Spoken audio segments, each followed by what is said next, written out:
Hey everyone, thanks so much for tuning in. Today we're tackling a super hot topic, which is Parkinson's diet and nutrition.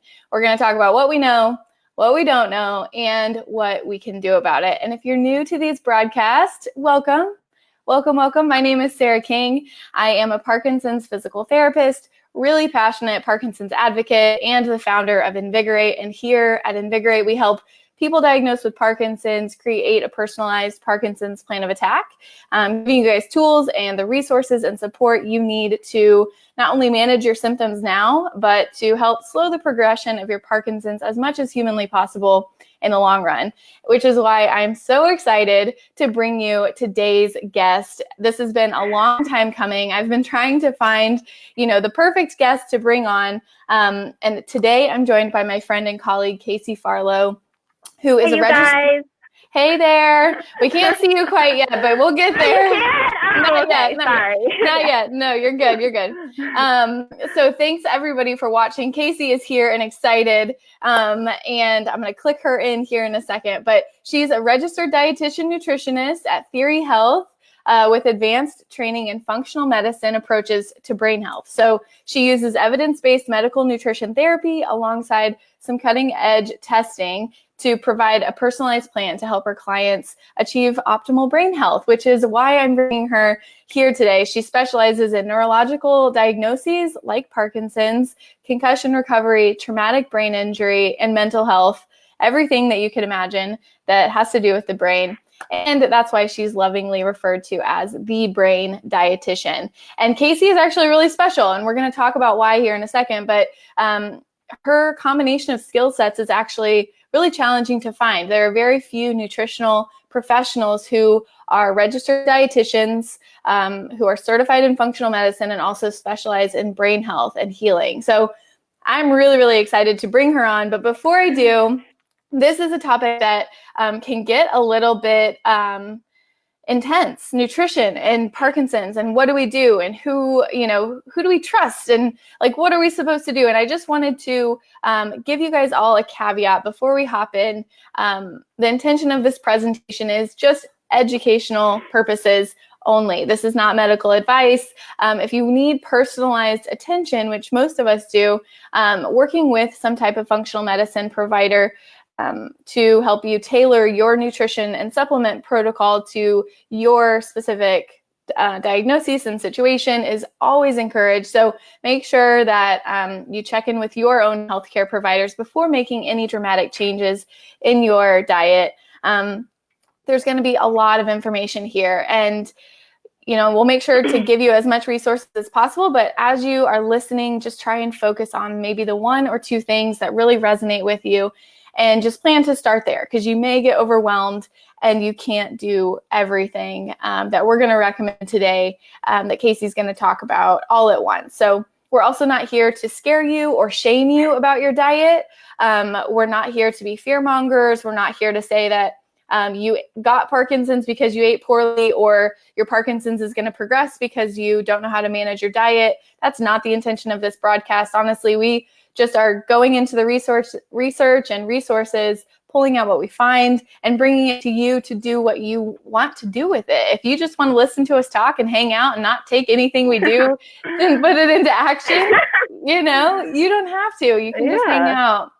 And then, of course, with nutrition, there's no blanket answer. We're going to tell you all about what the research says as far as brain health and healing and Parkinson's, but there's no one right diet for everybody. And so you've got to listen to your body. There may be some recommendations that we make, or and Casey advises against in some way or another, but that doesn't mean that that's true for everyone. And, coffee is a perfect example. If you drink coffee and you feel terrible and we say that it's actually good for you, maybe you shouldn't drink coffee, and vice versa, that type of thing. So listen to your body. Nothing we say is written in stone, and you are your own experiment. So with all of that being said, if you guys are watching, yes. That's a good intro. Yes. This is Casey. Let me click a few buttons here. This is Miss Casey Farlow. Hey, Casey. How are you? You guys. I'm so excited to be here. Oh, my goodness. Yes, we did have a little tech snafu on both of our parts, which made us a little bit late to this broadcast. So if you guys are watching, thank you so much for sticking in there, hanging in there. We're so excited to have you. So say hello in the comments. Give us a thumbs up. Give us a heart, a sad face, a wow face, whatever reaction you want to have to this. But make sure you say hi in the comment section below so we can see that you're here. And we have actually gathered all of your questions that you've been posting throughout the last week. And I have a whole list of them here. They're so good. Oh my gosh. I'm super impressed with these questions. Our community is very educated. They're very informed. Yes. They're very, they are on it. Intelligent. Yes. Wonderful, wonderful people. So if you guys submitted a question, sorry, I think some people don't like it when I say you guys. If you all submitted a question, y'all, we have them and we're going to get to them near the end of this broadcast. We're going to tackle a lot as we go through some of the basic questions. But if you submitted a question, it's on my list. But if you have more, put them in the comments and we may or may not have a second broadcast planned for Casey too. So we will have plenty of time to answer your questions. So I just want to say hi. I don't know, Casey, if you can see all these comments, but Charlotte's here. I'm already seeing all these comments come in. That's so exciting. Okay. They're so fantastic. I can't see them. Maybe I can. Let's see. Okay. Yeah. Mammy's here. I can see them now. Okay. Awesome. Hey, you guys. Wonderful. Hello, Ron's here. Cheryl's here from Northern Michigan. She's been with Invigorate from the very beginning. Marianne is a booster. Sharon, Nora is a booster. Michelle, Margaret from Kansas City. Watching from Cameroon, Africa. That's beautiful. Whoa, that's incredible. Yeah, that is incredible. Exciting. Yes, yes. And I don't know, somehow, Casey, your volume got turned up again. So we're going to, it's okay. You're good. You're good. Okay. So how about that? You'll whisper. You'll just be quiet. I don't know if that's possible for us to be quiet. No. Okay. Thank you, everybody, for tuning in. It's so good to see you. Okay, Casey, why don't you start us off with, some people may not know the difference between a dietitian and a nutritionist. So can you just walk us through what the difference is between those two things? Yeah. So there's a huge difference. So first of all, nutritionists really don't have any qualifications. They don't have to pass any kind of certification exam. They don't have education requirements at all. So literally Joe Schmo on the side of the street can call himself a nutritionist. So you have to be really careful. And dietitians have a lot of training, like physical therapists do. We have to go through a bunch to get to where we are, but a lot of education. I mean, I had to go back and get a second degree in nutrition after my first degree in biology. So it was quite a process. And then you do 1,200 hours of an internship where you're doing rotations in the hospital setting. So you get a really good understanding of medicine in general. And then you have to pass a certification exam. So there's lots that goes into it, and continuing education. So every year you have to get continuing education credits, but a nutritionist doesn't have to do any of that. So they're really not qualified to provide medical nutrition advice at all. So. Okay. Is that a pretty good explanation? That's wonderful. Yeah. Okay, good. I think that's a common question that we've gotten. And then you've also gotten some training in functional medicine. And if people have been around the Invigorate community for very long, we've talked about functional medicine, but this might be kind of an abstract topic to some people. So what does it mean to be trained in functional medicine, and how does that differ from maybe traditional medicine that we're used to? Yeah, so I like to use the tack of the foot analogy. Okay, so let's say you got a tack in your foot. So traditional medicine is, let's put a Band-Aid on it and maybe some pain reducer and call it a day, right? Let's just hope that it heals. Whereas functional medicine is, let's pull out the tack so that it can actually heal. So getting to root cause. So it's root cause medicine. Also, we look at all the moving pieces of your health. So not just one thing that's isolated. In traditional medicine, it's okay, let's say you have migraines. You go to a neurologist and they're just looking at your neurology. They're not looking at all the other things that can cause migraines, right? So food sensitivities, your gut health, your hormones. So in functional medicine, we take into account all those different moving pieces to find optimum health and true healing. So not just symptom resolution, but really finding healing overall. So yeah, and I didn't know about functional medicine until I had received my doctorate in physical therapy, right, kind of at the end of my graduate training, and it blew my mind that this wasn't the way that we structured most medicine.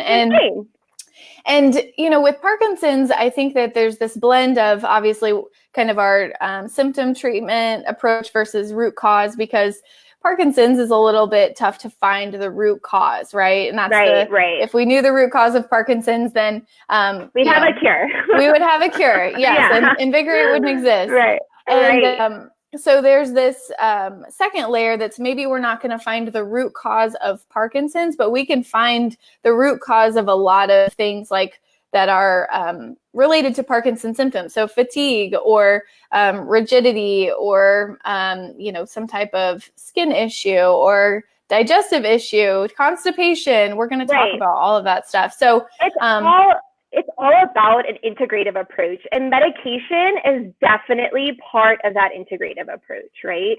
I mean, you want to make sure you're managing symptoms because it's all about quality of life, right? Yes. So looking at the whole picture really helps you obtain that optimum health and optimum quality of life for sure. Yes, which is why we are here. So nutrition has to be part of that. And something we talk about in our programs, and we've talked about ad nauseum, is the fact that you swallow food and you swallow pills, and we have this expectation that they will have different impacts on our body. And you're eating food throughout the whole day, and you may only be taking your medication, you know, a couple times a day. And so kind of looking at how food is this medicine that comes into our bodies. So you have built your practice, which is an online dietetic private practice, which means that you see people virtually. And that's how I came to know you here in Austin. So you've structured Theory Health around just helping people optimize their brain health through nutrition. So you've obviously found that nutrition and brain health are related, but some people might not be very familiar with that concept, that what they eat affects their brain health and what that really means. So can you tell us a little bit about maybe the evidence behind for our evidence seekers? Really exciting. Yeah. The evidence behind brain health and nutrition that you've kind of built your practice around? Yeah. So there's so much cool new research in this field. It's so exciting, especially related to like your gut bacteria and your brain, but also inflammation. And we know that your diet influences your inflammation, right? Also micronutrient deficiencies, things like omega-3s, vitamin D, iron, magnesium, all these things affect your brain's ability to function optimally, right? We always considered the brain as separate from the rest of the body, but that's absolutely not true. Everything going on in your body affects your brain, right? So if you have an inflammatory response in your body, it's going to affect your brain health, right? I mean, there's a really cool study about, I believe it was interleukin-2 injections, which amp up your immune system, and people immediately got depressed. It immediately caused an inflammatory response throughout the body, right? So it wasn't just isolated in one area, it affected the whole system, right? And there's so many cool studies related to nutrition and mental health and neurology and all of it. I mean, I could list out all of them and get into it if you want me to. I mean, there's a huge meta-analysis with 11 studies, 102,000 participants showed a 40% decreased risk of depression with an anti-inflammatory diet. So what is an anti-inflammatory diet? Something like a Mediterranean diet where you're having a lot of healthy fats, you know, fresh fruits and vegetables, whole grains, fish. That is the best diet for all of brain health, honestly. But also with gut health. I mean, that article, you guys, give a thumbs up if you guys read Sarah's article on gut health and Parkinson's, because I was super blown away, Sarah. It was so good. If you guys haven't read it, please go check it out because it's so amazing. The research in there is wonderful. Even if you can put a link, that would be cool for people to check out. I'll put a link in the comments below. Yeah. But yeah, I mean, there's so many studies related to like B12 and folate and all of these micronutrients that you get from your diet that affect your brain health. So neurologically, biologically, your neurotransmitters need those micronutrients to communicate and to build, right? To build those neurotransmitters, you need those micronutrients. So yeah, it's a really, really cool field. Well, I would say if you have more studies that you are comfortable listing, I'm going to let you kind of, because I think here's what happens in the Parkinson's world is I think a lot of people recognize that there's been a lot said about nutrition and the gut, but kind of really our community, you know, I'm from the Show Me State. I'm from Missouri. I feel like our community is like, show me the evidence, show me where this is actually found. I'm going to give the next few minutes to you to really entertain our evidence seekers out there. If you're an evidence seeker, just give me a thumbs up. I know that I am. And I'll put in the comment section below while Casey's talking a link to our gut health article, because I put maybe 20 different studies in that. There's a ton of studies in there. In that article alone. So Casey, have at it if you've got your kind of top favorite studies that you like to refer to. Yeah, for sure. So I think the most important supplement and thing dietary for brain health is EPA and DHA from fish oil. Okay, so it's an amazing anti-inflammatory for the brain. And there was a big study with 2,000 milligrams to 3,000 milligrams of DHA and EPA, helping with ADHD, depression, anxiety, and neurological symptoms. So incredible research with that. With the gut, I mean, there's so many specific bacteria that have been linked to Parkinson's specifically. So there's something going on. There's been a lot said about nutrition and the gut, but you're good. I think I'm bouncing off, getting feedback. But seeing those specific bacteria that pretty much all Parkinson's patients have in common, right? So we know that there's something going on in the gut that's influencing what we call the vagus nerve that has that feedback into your brain. So really, really interesting. I mean, there are a ton of studies related to gut health and the brain. I can't even pinpoint just one because there's so many. Even with prebiotics, so prebiotics and probiotics, feeding those good gut bacteria and intaking those good gut bacteria, influencing your neurotransmitters, influencing dopamine, serotonin. We know that 80% of your serotonin is made in your gut, and a bunch of your GABA, which is your calming neurotransmitter, is also made in your gut. So feeding those good gut bacteria is so important for your brain health. And there's so much evidence behind this. I mean, it's to the point now where it's being accepted in traditional medicine. I remember many years ago when I had some GI issues, and the doctor, I was like, well, what about probiotics? And he literally laughed at me. And this was years ago, and he was like, probiotics? Come on, those don't work. And now it's very much accepted in modern medicine, right? I mean, you have physicians prescribing probiotics now, which is really, really exciting. So those good gut bacteria are essential for brain optimization, for sure. Yeah. So something, if you guys want to dive into your research even further, PubMed is a great resource, free, you can go in and look up all of this stuff. It's called the Brain Gut Axis, the Brain Gut Connection. There are leaders in the field like David Perlmutter, Dr. Terry Walls, Dale Bredesen, I can never say his last name, who wrote The End of Alzheimer's, talking about how diet affects cognitive decline. You guys can research till your heart is full. And I just put in the comment section below a link to our blog post, which links to, like I said, about 20 different articles if you want to start there. There's some really, really powerful stuff. And as we transition into talking about Parkinson's specifically, there have been a lot of studies that have uncovered things that may increase your risk of developing Parkinson's, including, dairy is one of those substances that comes up a lot as far as increasing your risk.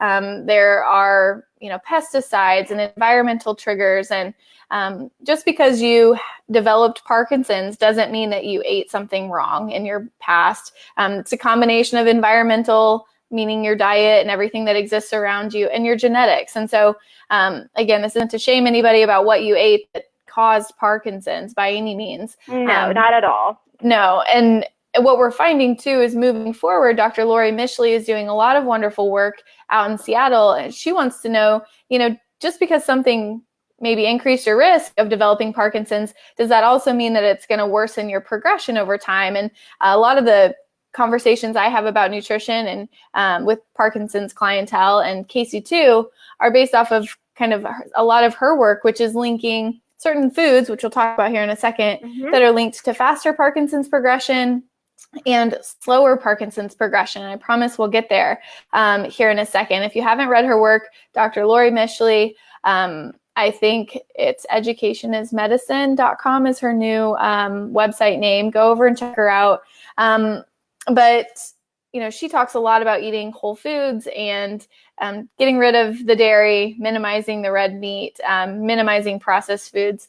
We'll talk about that all in a second. So the evidence is definitely supporting brain health all the way, from prevention of neurological diagnoses to, helping slow neurological diagnoses or improve them, even Alzheimer's, MS, Parkinson's, IBS, everything. So that's enough of the kind of nerd out for a little bit. I did have one other study I wanted to talk about. Okay. So I just found this study that showed that statins, so like lowering cholesterol meds, have you read this?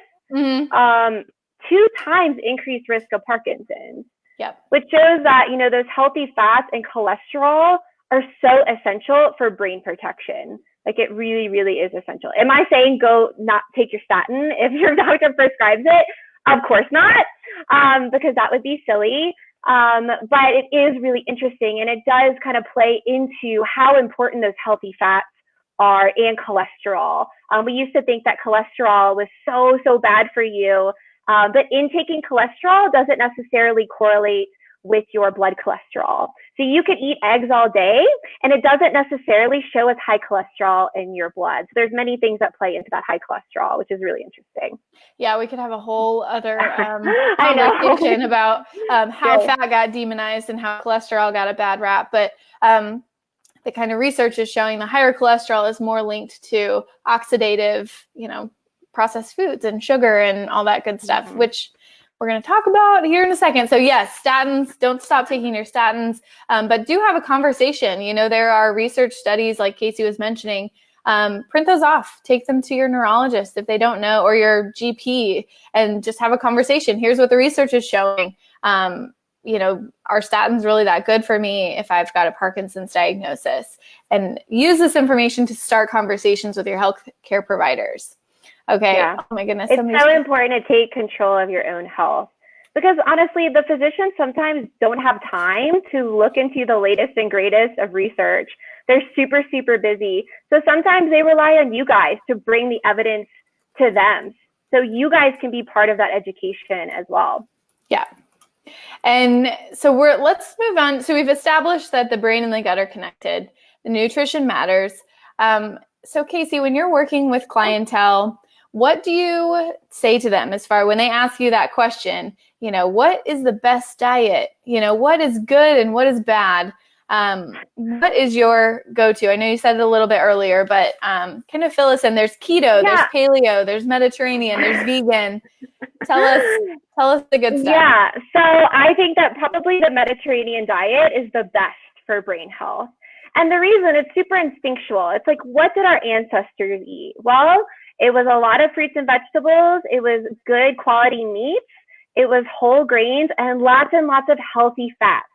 So things like avocado oil, olive oil, even butter is really, really good for your brain. And it's gotten a bad rep for a long time. So if I was to say, like, what is the best quote unquote diet?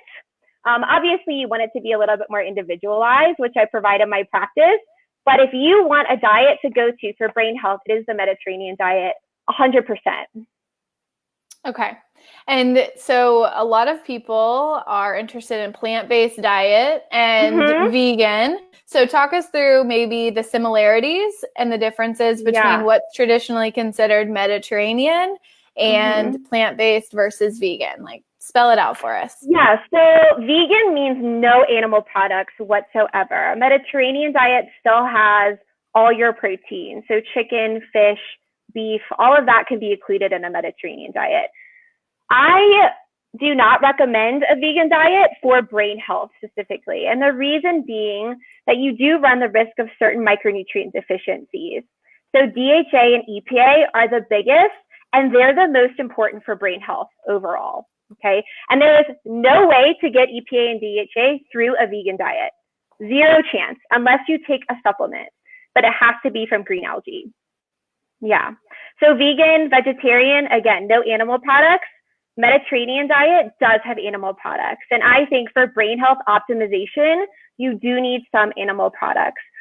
If you are doing it for ethical reasons, totally understand. And there is supplementation that you can incorporate to optimize your brain health. You can get EPA and DHA from a green algae supplement. It's costly, not that cost effective, but it's possible, right? Mm-hmm. You do have to supplement, however.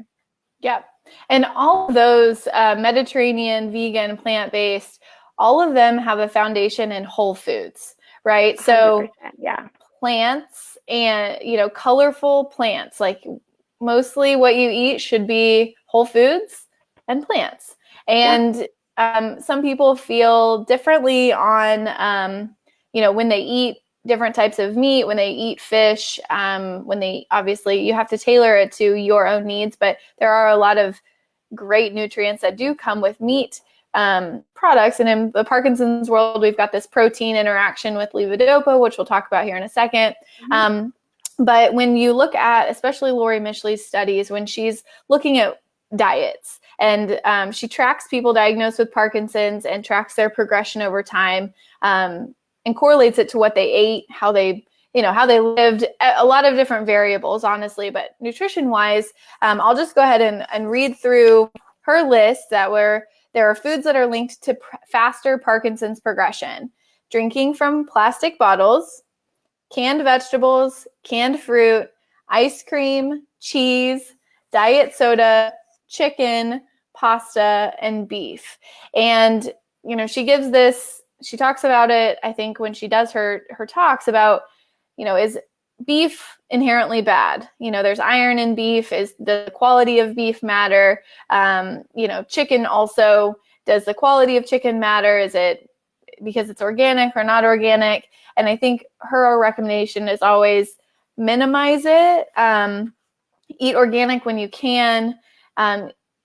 Try not to eat conventional processed foods. Sure. But some people just don't feel good without having some type of red meat. So when you do choose beef or chicken, try and get high quality, maybe from a farmer's market, organic, grass-fed, pasture-raised, just high quality foods.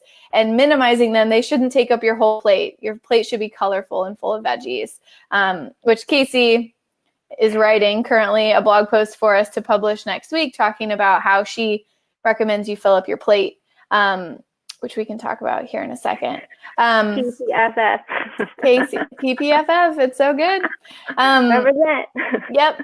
And so the foods that have been linked to a slower Parkinson's progression are exactly kind of what Casey's recommending. Fresh vegetables, fresh fruits, nuts and seeds, olive oil, non-fried fish, coconut oil, wine, herbs, and spices. Thank goodness we get to have our wine. So if you are confused about Mediterranean versus vegan or plant-based, just know that all of them are based in whole, fresh foods. And then, the meat comes second, lots of healthy fats, all that good stuff. So before we hop into everyone's questions and answers, I did want to make a little special announcement. All of this that we're talking about today is not something that is new for you guys. I think that if you're watching this, you're in the Invigorate community, a majority of this stuff. And if you don't know it, you're new to it, this might be a bit overwhelming, but if you know this stuff and you're not putting it into practice, I totally understand. There's a difference between knowing all of this and putting it into practice. And it's not black and white. You might have questions. You might have obstacles that pop up along the way. And that's why actually Casey and I met. And when I approached Casey, I told her that our community really needed guidance in this area. That's why she's on here today. And we came together and we've actually been creating a 6-week Parkinson's nutrition course for you guys that takes everything we talk about and breaks it down into step-by-step bite-sized action items every week for 6 weeks to help you start shifting away from a brain-draining diet to a more brain-boosting diet. And there's lessons, educational modules, homework, resources. We give you all the food lists, all the groceries, meal plans. We do Q&As every week to help you guys really take those baby steps. And I mean baby steps. This is like a foolproof program that takes you from where you are today, 6 weeks from now, feeling a lot better, helps you with constipation, digestion, mental health, mental clarity, all of those things. So that program is not quite ready yet, but it should be coming up very soon. Casey and I have been putting our finishing touches on it. Yes. So good. So if you guys are interested in learning more about that program or hearing about it when it goes live, you can go over to invigoratept.com/gut health, and you can sign up to get notified of when it goes live, and I'll shoot you an email. If you want to be part of that program, it will be very soon. It'll be open for enrollment for a couple of weeks, and we'll close it to take everyone who signed up through the full program together for about 6 weeks. So I don't want you to miss that notification. If it's something that you're interested in, make sure you head over to that link that's on the screen there and sign up for notifications, because Casey and I have been working very hard to put that together for you so that you can thrive. Yep, it's super good. So yes. And you all might have questions now, and I have gathered them all up, and we're going to try and breeze through these. So if you have more questions, you can put them in the comment section below. We actually are going to have a second interview with Casey, more focused on sugar and cravings, because that seems to be one of the biggest obstacles for you all, giving up your ice cream and your cookies. Totally understand. So we're going to talk about sugar cravings next week and kind of approaches for that. But if you have questions, we're going to try and answer them today. If we don't get to them today, we'll get to them next week. I appreciate everybody tuning in. I see so many awesome faces here. So let's go ahead and start off with some questions about specific diets. And we may have covered some of this, but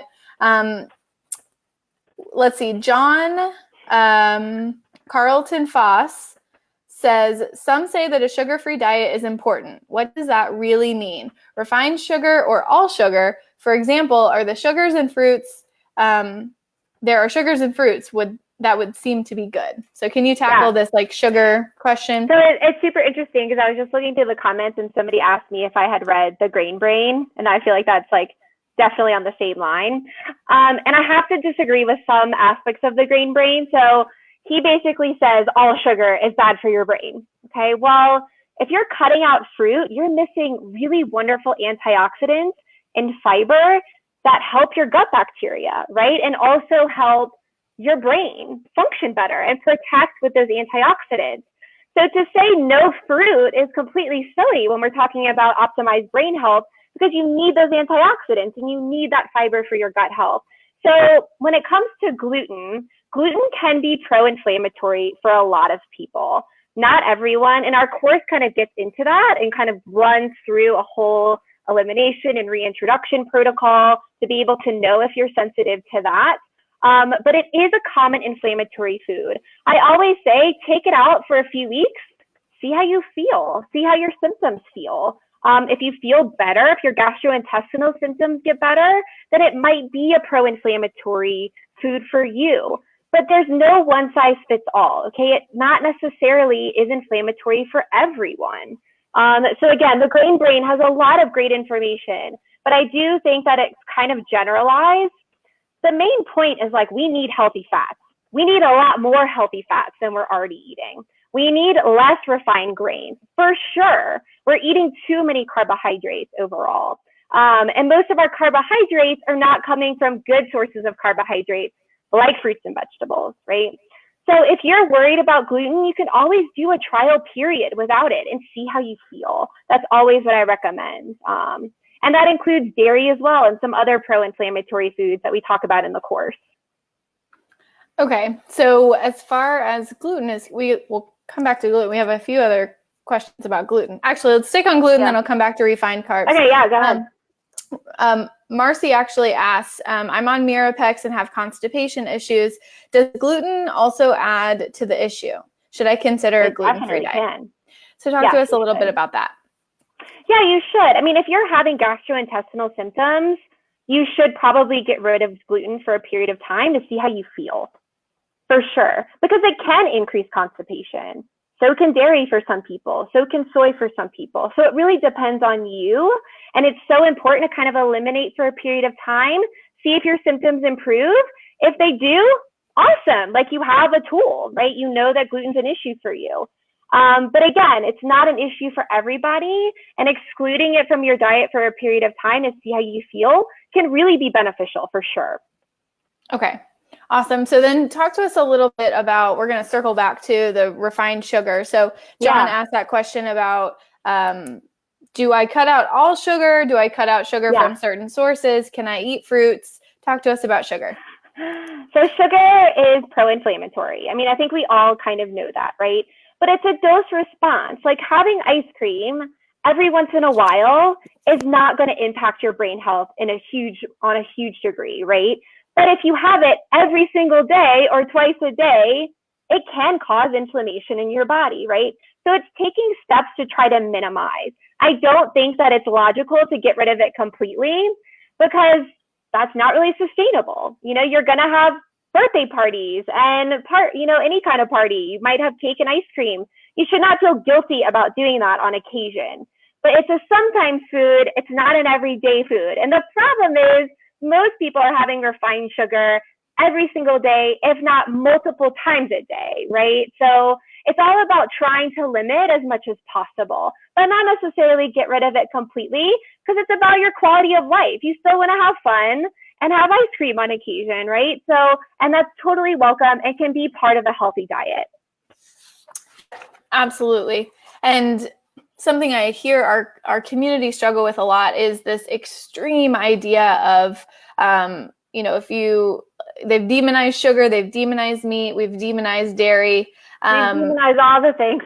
All the things at some point. That too. Yep. And I think sometimes as healthcare providers, we try and emphasize the importance of the diet, but also may overemphasize it a little bit. You shouldn't, you know, if you can prevent Parkinson's from getting worse by giving up ice cream, but your life is empty without ice cream, then what's the point? You know? Exactly. And again, having ice cream once a week is probably not going to completely wreck your gut and wreck your brain. I mean, it's when you're doing daily habits, that's when you move the needle, right? That's when you can cause an inflammatory response. Yep.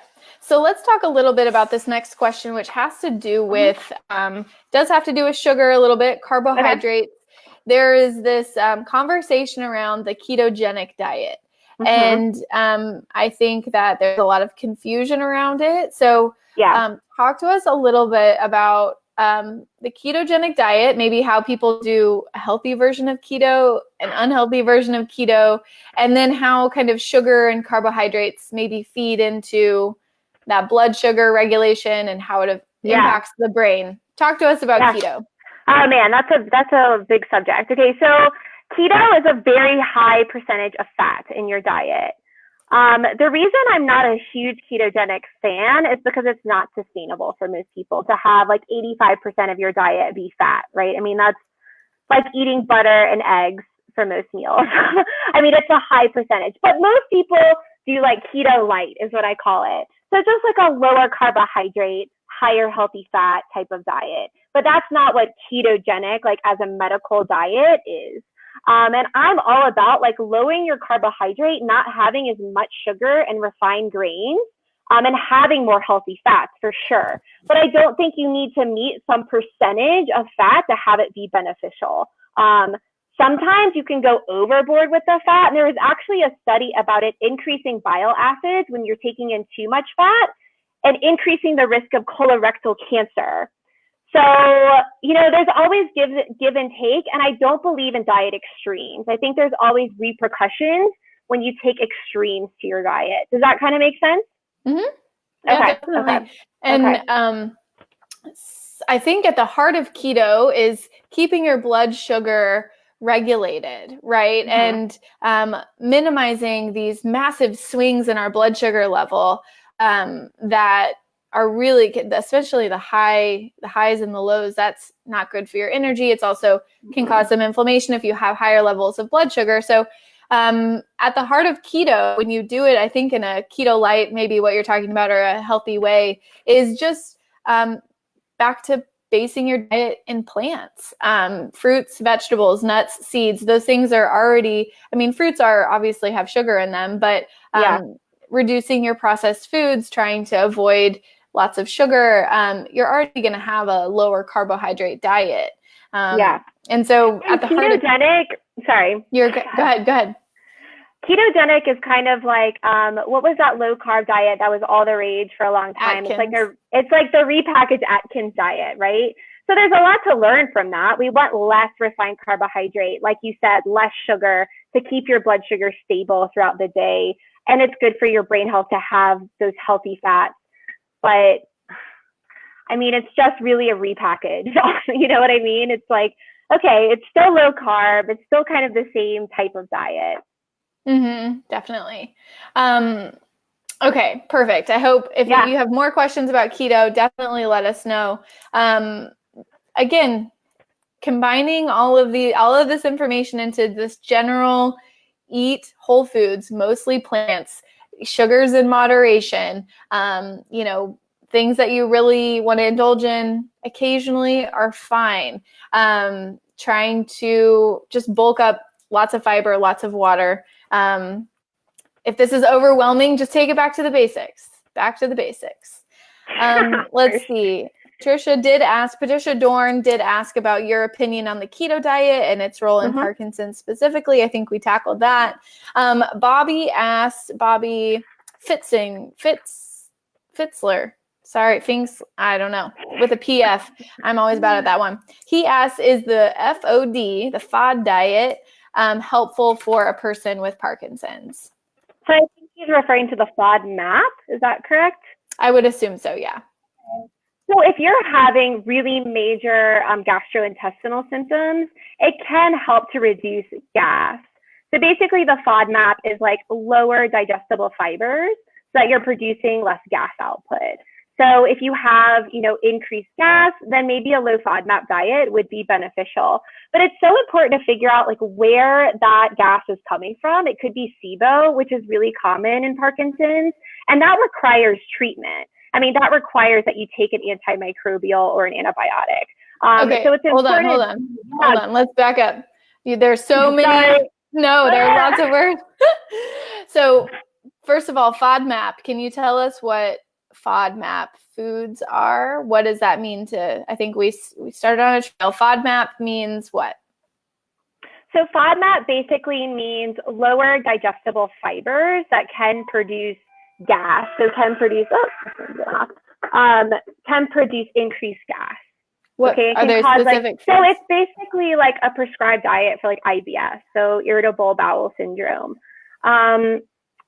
I find that it works for some people, but for the most part, it really doesn't get symptoms under control.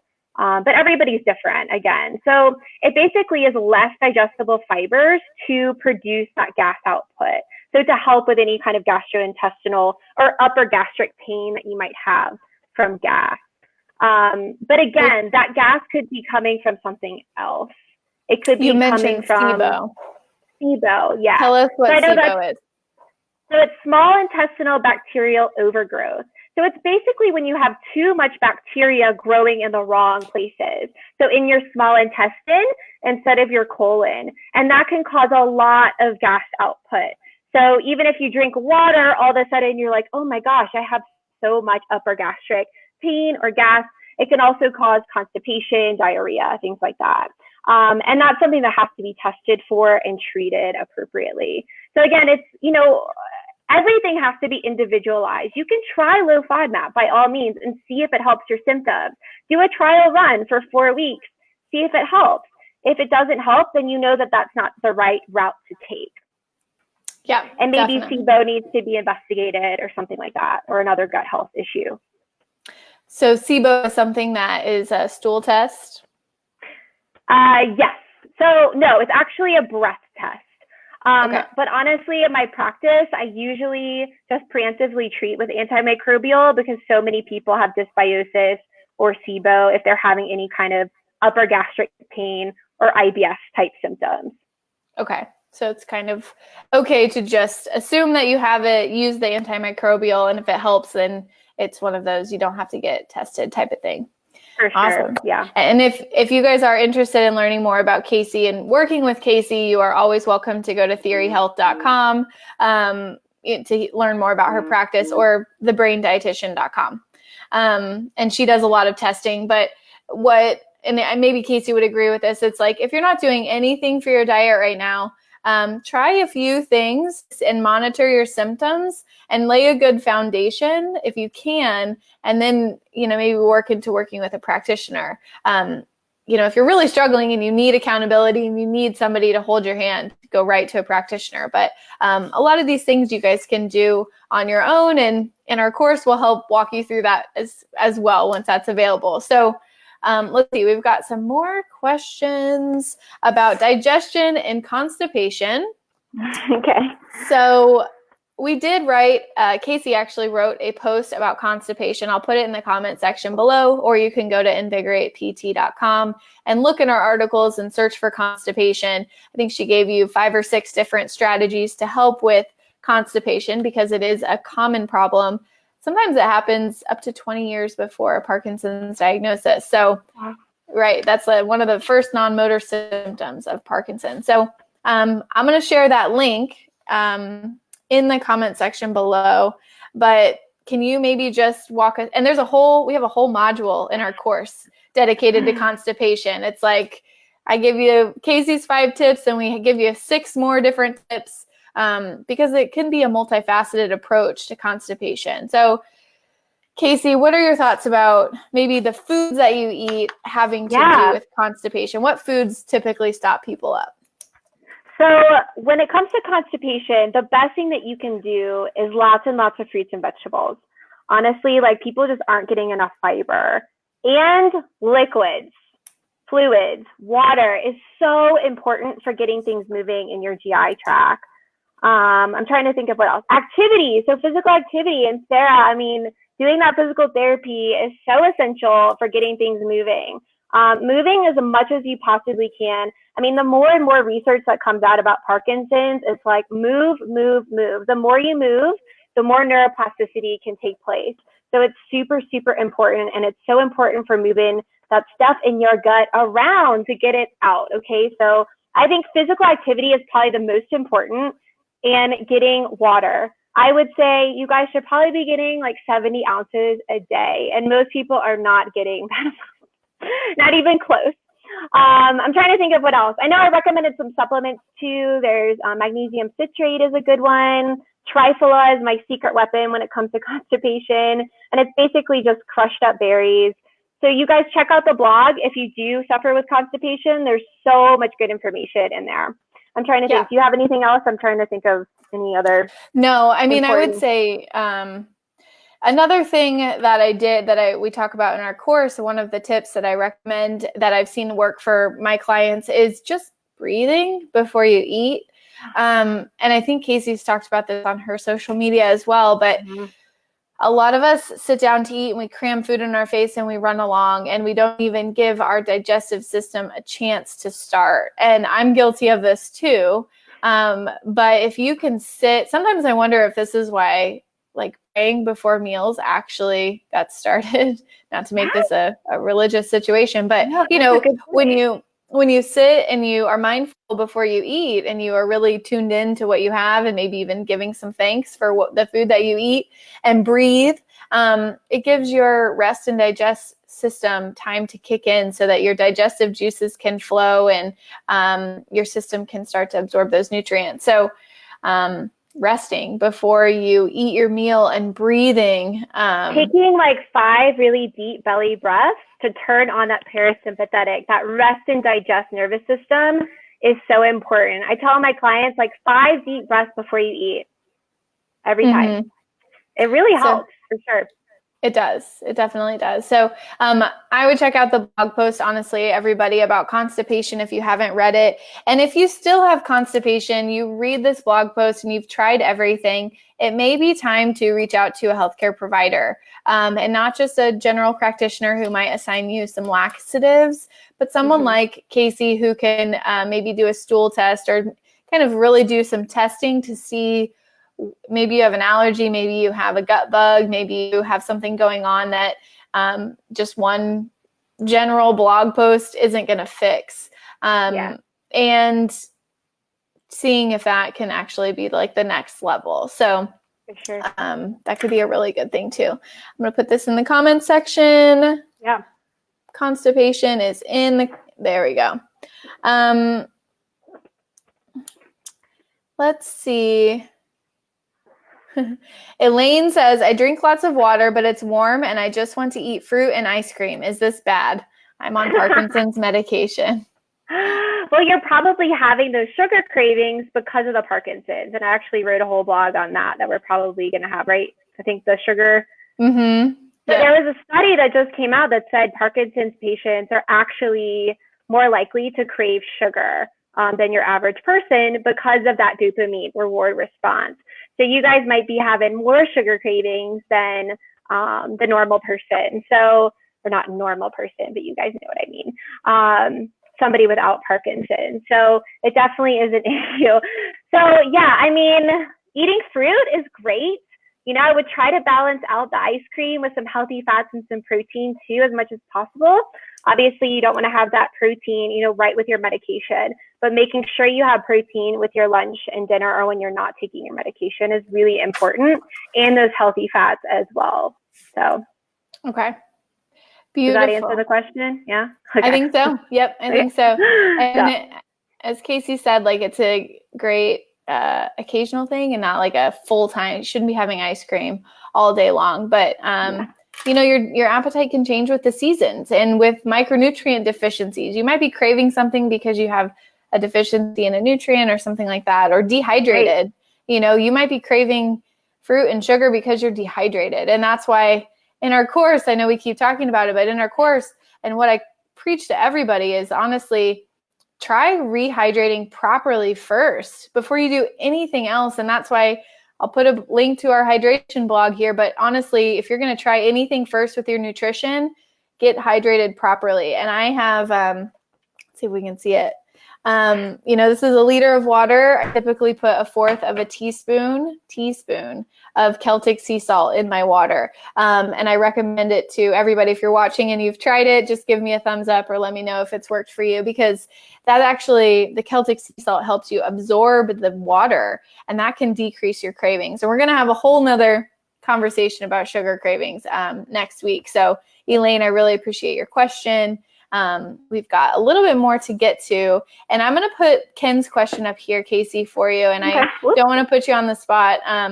But Ken probably is similar to, to a lot of our, I don't know if we can see it here, to our, some of our other people in our community. So they've had like heart disease or some type of bypass.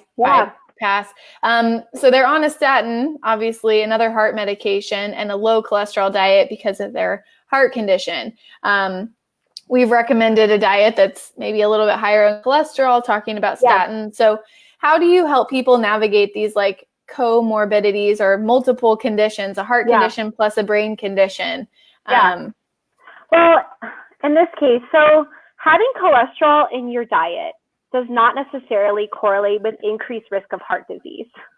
And I know that's like kind of mind-blowing, but cholesterol that you eat doesn't relate to your blood levels of cholesterol. So if you have high LDL, it is not because of cholesterol that you're eating. So let's say from eggs.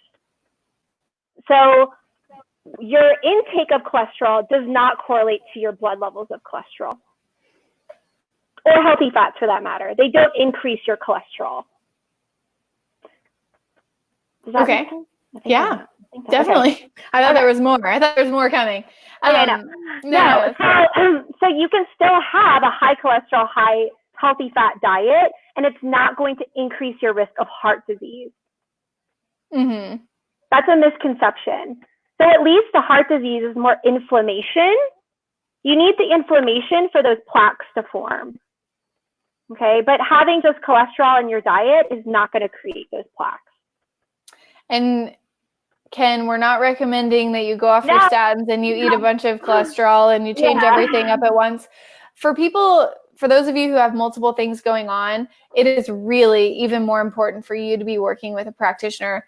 Doesn't have to be Casey, but she's here because they can look at your specific situation and make specific recommendations that are safe for you based off of the medication you're on, your personal history.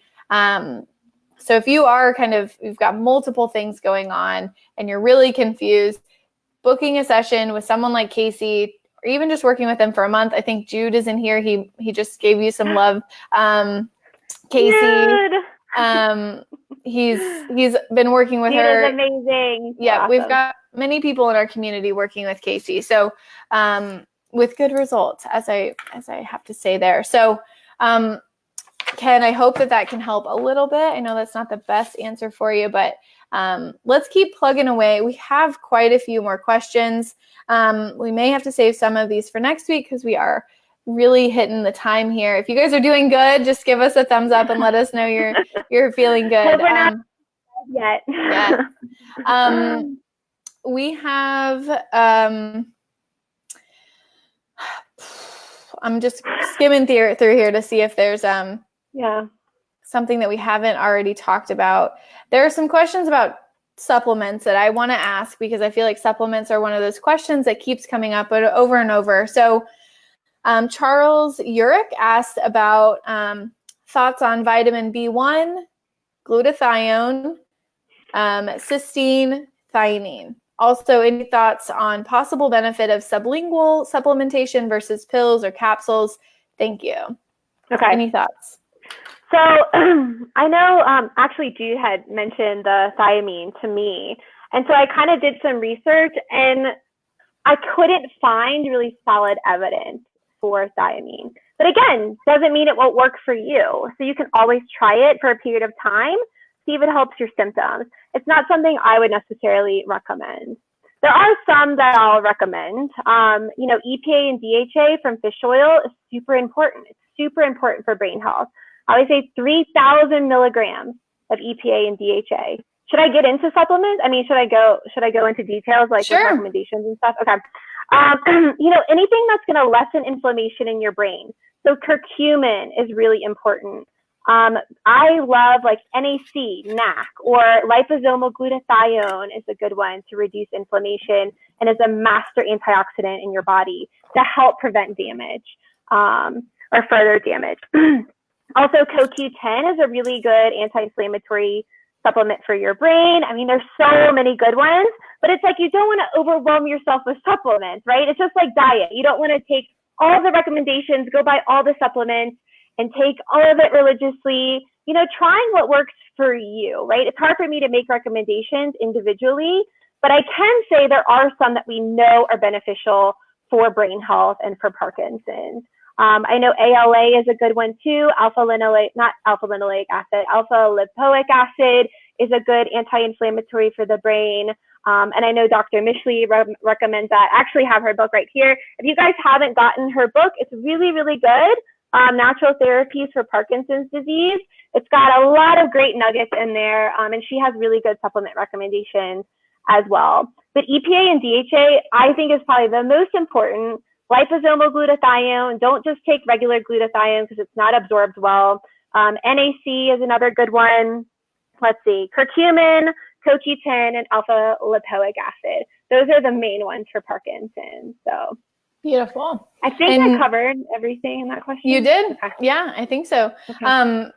And also remembering everybody, and we talk about this in the course, you cannot supplement away a bad diet. So you can't be eating really crummy foods and then just taking your supplements and feeling like you're doing okay. You've got to start with food and then supplement. That's why they're called supplements, is because they're supposed to supplement your diet and not replace your diet. So that's awesome.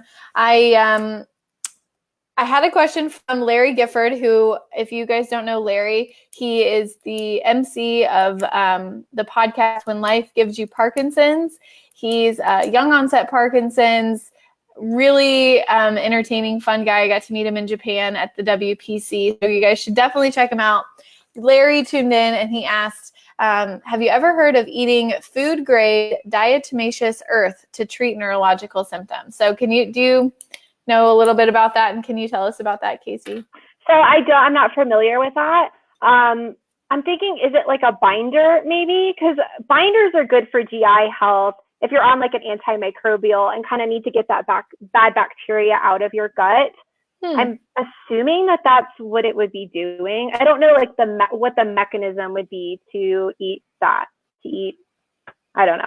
I don't know enough about it, to be honest. Yeah, I've never heard. Maybe it has like minerals in it. Does it have like what is the mechanism? Is there like something specific in it that's beneficial for brain health? I don't know. I haven't heard of it for Parkinson's. I've heard of it for just general health, not for brain health specifically. I don't know it's essentially soil. You eat just like, how we used to eat food that comes from the soil to like, it's got good bacteria. I don't know a lot about it, but I thought maybe you did. Larry, it is unclear at this moment. We don't have a lot of...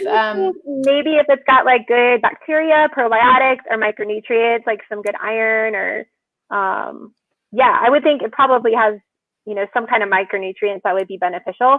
But I'm like, why not just take a high quality multivitamin instead of eating dirt? But that's just me. I mean, I don't know. Yeah. Well, we also like to go just based off of the evidence here and try not to just like throw random things in here. So Larry, if we come up with some good research behind diatomaceous earth and Parkinson's, we'll pass it on. It's like a detox, something for detox. So maybe it acts as a binder, but I think that there's better things that are binders than that are more efficacious. Okay. All right. We had... you may have already talked about this. Mary Ann asked about N-acetylcysteine. Is that the NAC that you were talking about? So what is N-acetylcysteine? And Mary Ann would like to know your thoughts on what it does.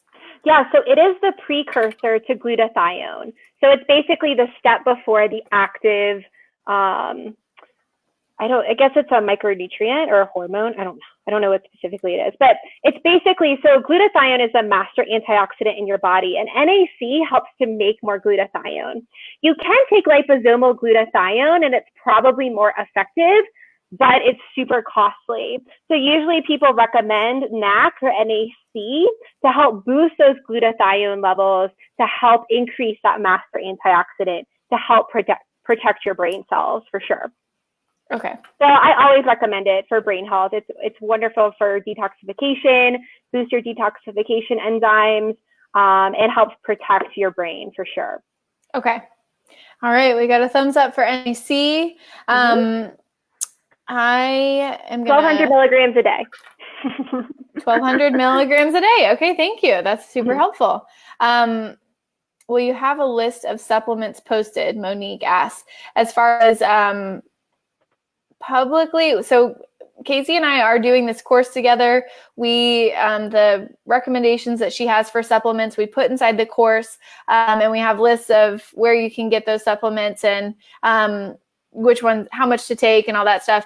We most likely won't have a list of what to take and how much and that stuff posted just generally on the blog. It'll be inside the course, but Casey's already shared a lot with you. I don't think we plan on listing it anywhere, Monique, but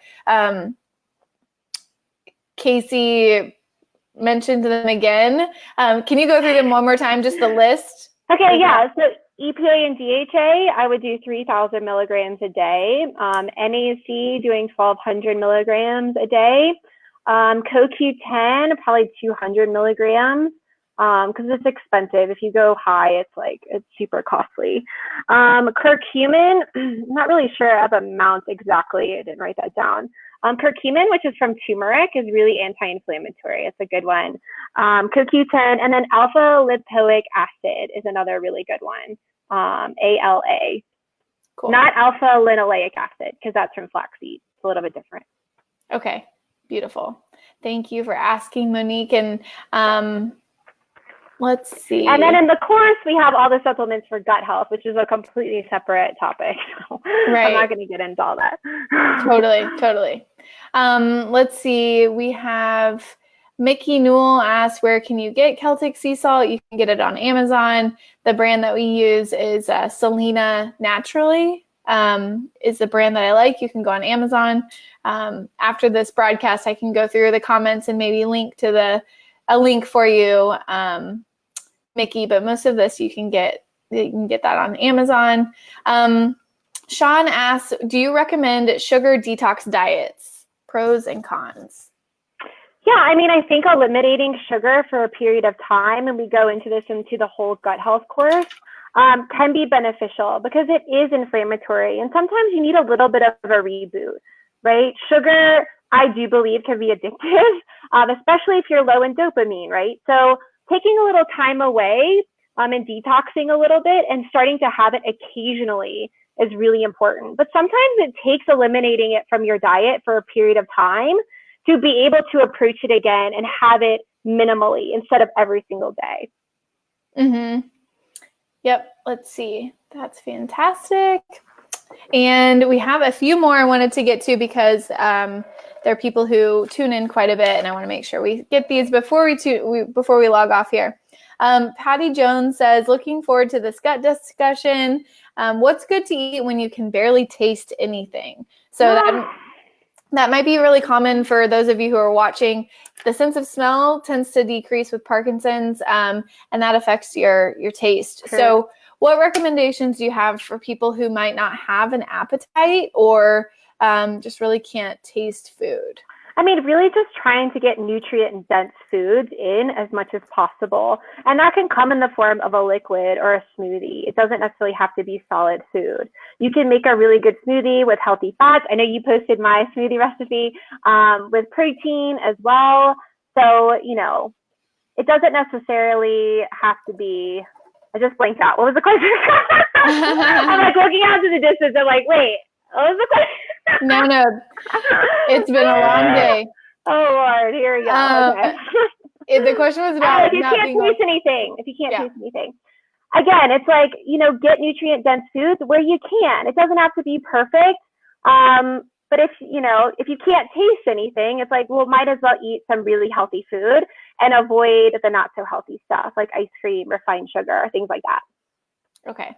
And something that I recommended to Patty that I recommend we also talk about in our course, but is actually trying a tongue scraper, which is a stainless steel tongue scraper. Be gentle with yourself, but it can help kind of take off the top gunky layer of your tongue, which might help to improve your amount of taste and therefore your smell. I think Patty did try it, and she was able to taste some like orange flavors. Oh, good. That's awesome. So yeah. So if you guys, it's on Amazon or it's at CVS. It's called a tongue scraper. It's this metal kind of U-shaped thing. You kind of run it over your tongue 3 or 4 times in the morning, 4 or 5, and kind of take off that gunk to help you maybe taste and smell a little bit better. So try that out. Yep. Let's see. We also had Christine Dobson. She said her husband's neuropsychologist suggested using avocado oil instead of canola oil for higher heat cooking. We use olive oil when possible. Are there real advantages to olive oil? Is canola oil bad? Canola oil isn't necessarily bad, but I do think that there's better alternatives. I think that olive oil and avocado oil are better. I agree with that statement because avocado oil does have that high heat point. So you are able to cook it without it having any kind of mal-effects health-wise. So sometimes when you heat oils to a certain temperature, it can start to release things that are not so great for you. So, the higher the smoke point, the better, in my opinion, when it comes to oils. But they're also full of polyunsaturated fats, which are really good for your brain. So I say avocado oil and olive oil are better than canola oil for sure. Okay. And that's just for cooking? I think in general, I think for health as well. Most of the studies say that, olive oil and avocado oil are usually have more health benefit than canola oil. Okay. Beautiful. And Then we have one final question. What about wine? Is it good or bad? Yeah, so I mean, in that study with Parkinson's and disease progression, wine was actually shown to reduce disease progression. So obviously you want to moderate. You don't want to do a bottle of wine a night, but a glass of wine for women and maybe 2 for men is okay, and actually may prevent disease progression, which is pretty cool. So instead of ice cream, have a glass of wine. How about that? There we go. Well, she's your favorite nutritionist or dietitian now. I know. I saw Jude said like, oh, Casey's letting me eat all these things now. Just wait, Jude. Just wait. I'm kidding. Yeah. Jude mentioned that he got to eat a lot of foods that he thought were, bad foods. And I wanted to kind of close out this like conversation about good versus bad. And I hope today's broadcast has helped you, whoever's watching out there, to kind of maybe take a step back and realize that there aren't foods that are just evil versus good. There is moderation is key. Eat whole foods, stay hydrated. If you do dive into something and indulge, just make sure your next meal is full of phytonutrients and fiber. We'll cover in the next Facebook Live broadcast as far as how to make a brain boosting plate, which is something that Casey coaches all of her clients on. But, just making sure your next thing is nutrient dense and trying to eat more health foods than unhealthy foods, right? More healthy foods than unhealthy foods. So before we sign off, again, if you guys are interested in learning more about the Parkinson's Gut Health Protocol, which is our 6-week course, Parkinson's Gut Health Protocol. I'm typing it out as we hear. Let's see. I'm going to put the link on the screen. You can go to the link, and it's invigoratept.com/gut health. Sign up, get notified of when it goes live. If you're already on our email list, we'll shoot that out to you as soon as it's available. You'll be the first to know. And Casey will be back next Monday, to talk about sugar cravings and how to overcome sugar cravings and eat in a way that helps you optimize your blood sugar. And I am ready for my own glass of wine here in Austin. So thank you guys. Sorry for the tech snafus at the beginning. Thank you for coming to find us. If you found this helpful, again, give it a thumbs up, a heart, share in the comment section below if you learned anything new. And also take this video wherever you're watching it and please share it with someone, because you never know what one share could do for someone's life. Honestly, knowing a lot of this information could help someone really change the trajectory of their disease progression. So share the love. Give Casey some love. Casey, do you want to share with people where they can find you between now and our next Facebook Live broadcast? So you guys can find me at theoryhealth.com, so THORY health.com. I'm also on Instagram as The Brain Dietitian, so at the.brain.dietitian. So look for me there, and you can always email me at casey@theoryhealth.com. If you guys have any questions, please reach out to me. I'm happy to help the Invigorate community as much as possible. Yeah, and you can check out, she's got a few blog posts over on the Invigorate blog, which is invigoratept.com, under articles and nutrition, so you can check her out there. And we will see you all in the next video. So thanks so much for joining us. We'll see you soon. Thank you guys. Bye.